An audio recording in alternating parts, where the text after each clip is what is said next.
Hey guys, good morning. কি খবৰ সকলোৰে? আশা কৰিছোঁ আপোনালোক সকলো ভালে আছে বুলি। আৰু যোৱাকালিৰ পৰা দুৰ্গা পূজা আৰম্ভ হৈছে। দুৰ্গা পূজাৰ সকলোলৈকে বহুত বেছি শুভকামনা জনালোঁ। সকলোৱে ভালে থাকক, কুশলে থাকক। আৰু এইফালে দেখিছেনে, ৰাতি এইবোৰ চব চফা কৰি থোৱা হয়।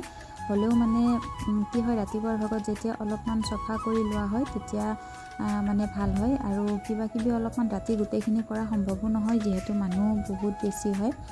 আৰু মই এইফালে আগতে গোটেইখিনি চফা কৰি ল'লোঁ। বাচন চাচনবিলাক ৰাতি ধুই ইয়াতে মেলি থৈ দিয়া হয়, সেইকাৰণে বাচনবিলাক এনেকৈ থৈ দিয়া হয়। আৰু এতিয়া মই ৰাতিপুৱাৰ চাহ কাপ খোৱাৰ আগত পানী এগিলাচ খাই লওঁ। আৰু ইয়াতে বহিয়ে পানী এগিলাচ খাই লৈছোঁ। পানী এগিলাচ খাই লোৱাৰ পিছত দিনটোৰ আৰম্ভণিটো হ'ব। মই গৰম পানী খোৱা নাই, ঠাণ্ডা পানীয়ে খাইছোঁ। আৰু এতিয়া বহাই দিম মই চাহ। আৰু এইফালে মাহঁতে ৰাতিপুৱা লাল চাহ খালেই অলৰেডি, মই গা ধুই অহাৰ আগত। আৰু এইফালে ভাতো পাতিব লাগিব, কি আছে চাইছোঁ।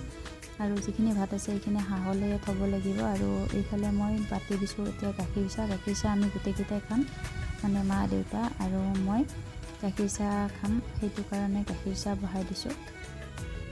আৰু এইফালে গাখীৰখিনিও গৰম হ'বলৈ দি দিওঁ। ৰাতি যোৱাকালিৰ গাখীৰ আছিলে, গাখীৰটো আমাৰ ঘৰৰে হয়, গতিকে গাখীৰটো গৰম কৰি ল'লোঁ। আৰু এইফালে মোৰ চাহ হৈ গ'ল। আৰু লগতে মই এতিয়া ভাতৰ যোগাৰখিনিও কৰি দিম, কাৰণ এতিয়া ৰাতিপুৱা বাজিলে 8:30।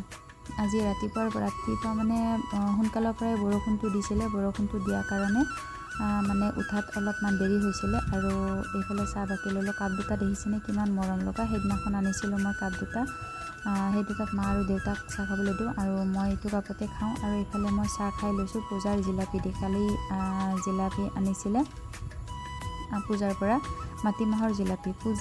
পূজা বুলি ক'লে চব জিলাপি আহি যায় আৰু, নহয় জানো? এইফালে মই চাহ খাই আছোঁ, আৰু ইফালে মায়ে ৰাতিপুৱা মোক আলু যোগাৰ কৰি দিছে। আৰু এইফালে গা ধুবলৈ যাবলৈ ওলাইছিলে, ওলোৱাৰ আগতে মোক এইফালে আলুখিনি কাটি ৰেডি কৰি দিছে। এয়া মই ভাতকেইটা পাতি দিলোঁ ৰাতিপুৱা। আৰু এইফালে বনাম আলু আৰু চয়াবিন। ৰাতিপুৱা আলু চয়াবিন বনাই আজি ভাতটো এনেকৈয়ে বনাম, আৰু বিশেষ একো নবনাওঁ।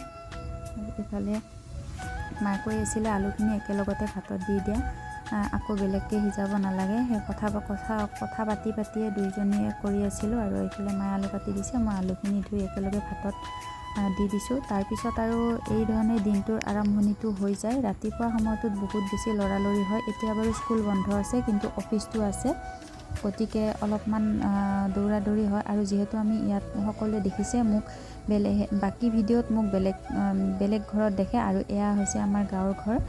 আৰু এইফালে দিছে বৰষুণে ৰাতিপুৱাৰ পৰা বৰষুণে একদম গেলাই দিছে। পূজা একদম বেয়া লগা হৈ গৈছে। আৰু এতিয়া বাজিলে 3:30। আৰু ৰাতিপুৱা অথনি দেখাৰ পিছত আৰু আপোনালোকে মোক দেখাই নাছিলে। তাৰ পৰা আহি বজাৰ গ'লোঁ। বজাৰৰ পৰা সৰু সুৰা কিবা অলপ আনিব লগা আছিলে, সেইখিনি আনিলোঁ। আনি কৰি তাৰপিছত ভাত খালোঁ। ভাত খাই বৈ বাচন ধুলোঁ। ধুই এতিয়া অলপ বহিছোঁ, ভাবিছোঁ অলপ ৰেষ্ট লৈ লওঁ। তাৰপিছত আৰু বহুত বেছি কাম আছে। আৰু আজি পূজা চাব যাম ভাবিছিলোঁ, কিন্তু পূজাৰ বতৰ একদম গেলাই থৈ দিছে। আপোনালোকৰ ফালে বৰষুণ দিছে নে জনাব। অথনি দেখাইছিলোঁ আপোনালোকক, সেয়া ৰাতিপুৱাৰ দৃশ্য আছিলে। দুপৰীয়া অলপমান ৰ'দটো দিয়া নিচিনা কৰিলে, কিন্তু এতিয়া আৰু সেই একে বৰষুণ দি আছে। এতিয়া কি হয়, যদি যাব পাৰোঁ তেতিয়াহ'লে দেখাম বাৰু, কিন্তু আশা নাই যাব যে পাৰিম। আজি যাব নোৱাৰোঁ। আৰু তো এয়াই, চাই থাকিব ভিডিঅ'টো কণ্টিনিউ।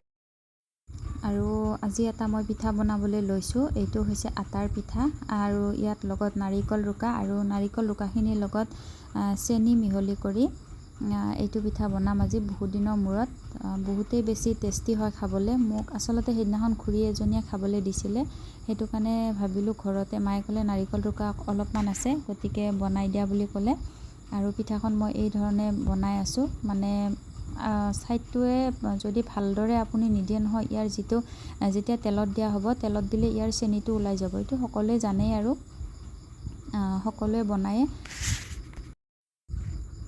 এইটো আৰু কোনো শিকাবলগীয়া কথা নহয়ে, কিন্তু হ'লেও কৈ দিছোঁ। এনেকৈ দিলে কি হয়, এটা ডিজাইনৰ নিচিনাও হয়। মই জলদি আৰু ইয়াত অলপমান তেলটো বেছিকৈ দিব লাগে। দি কৰি ভাজিলেই হ'ল আৰু, খালি হেঁচি দিব নালাগে। মানে ভিতৰত যিটো চেনি হয় ন, সেই চেনিটো গলি ওলাই আহিব। গতিকে পটককৈ হৈ যায়, এইটো একো মানে হেৰিয়ে নহয়, বহুত সোনকালে হৈ যায়। আৰু এতিয়াও মই পাকঘৰতে দেখিছে, এয়া বনাই আছোঁ পিঠা। দেখিছে আপোনালোকে, বহুত টেষ্টি হয় খাবলৈ। আৰু আজি গধূলি সময়ত আমি এইখিনিয়ে খাম, চাহ খাম। তো আজিৰ ভিডিঅ'টো ইমানতে শেষ কৰিছোঁ। যদি ভিডিঅ'টো চাই ভাল পাইছে তেতিয়াহ'লে প্লিজ এটা লাইক কৰিব, কমেণ্ট কৰিব। আৰু চেনেলটোত যদি কোনোবা নতুনকৈ আহিছে প্লিজ চেনেলটো ছাবস্ক্ৰাইব কৰি কাষতে থকা বেল আইকনটো দবাই দিব। তেতিয়াহ'লে পুনৰ এটা নতুন ভিডিঅ'ৰ সৈতে লগ পাম। আজিলৈ আহিছোঁ।